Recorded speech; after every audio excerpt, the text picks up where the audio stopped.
Hi friends, എല്ലാവർക്കും പുതിയ വീഡിയോയിലേക്ക് സ്വാഗതം. ഇന്ന് മീൻ വറ്റിച്ചതിൻ്റെ റെസിപ്പിയാണ്. വളരെ ഈസി ആയിട്ട് ഉണ്ടാക്കാം. എങ്ങനെ ഉണ്ടാക്കണമെന്ന് നോക്കാം. അതിനായിട്ട് ഒരു ചട്ടിയിലേക്ക് വെളിച്ചെണ്ണ ഒഴിച്ച് ചൂടാവുമ്പോൾ 1/2 ടീസ്പൂൺ ഉലുവ ഇട്ട് കൊടുക്കുക. അതൊന്ന് പൊട്ടി വരുമ്പോൾ ചെറിയ ഉള്ളി ചതച്ചതും ഒരു കഷ്ണം ഇഞ്ചി ചതച്ചതും ഒരു പച്ചമുളക് 2ആയി കീറിയതും ഇട്ട് കൊടുത്ത് ഒന്ന് വഴറ്റിയെടുക്കാം. ചെറിയുള്ളി കുറച്ച് അധികം ചേർക്കുമ്പോൾ കറിക്ക് ടേസ്റ്റ് കൂടും. അതിലേക്ക് കറിവേപ്പില, ഒരു തക്കാളി അരിഞ്ഞതും കൂടെ ചേർത്ത് ഒന്ന് വഴറ്റാം. ഇനി പുളിക്ക് ആവശ്യമായിട്ട് 2 കഷ്ണം കുടംപുളിയാണ് ചേർത്തത്. അത് ചേർത്ത് ഒന്ന് വഴറ്റി വരുമ്പോൾ അതിലേക്ക് 1 ടേബിൾ സ്പൂൺ മല്ലിപ്പൊടി, 1.5 ടേബിൾ സ്പൂൺ മുളക് പൊടി, 1/2 ടേബിൾ സ്പൂൺ മഞ്ഞൾപ്പൊടി ഇത്രയും ചേർത്ത് പച്ചമണം മാറുന്നത് വരെ വഴറ്റണം.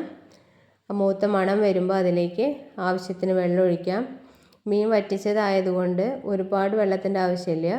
ഇനി ഉപ്പ് കൂടെ ചേർത്ത് തിളയ്ക്കുമ്പോൾ അതിലേക്ക് മീനിട്ട് കൊടുക്കാം. നമുക്ക് ഏത് മീൻ വെച്ചിട്ടും ഇങ്ങനെ ഈ കറി തയ്യാറാക്കാവുന്നതാണ്. ഇനി ഇതൊരു 10 മിനിറ്റ് അടച്ച് വെച്ച് വേവിക്കാം.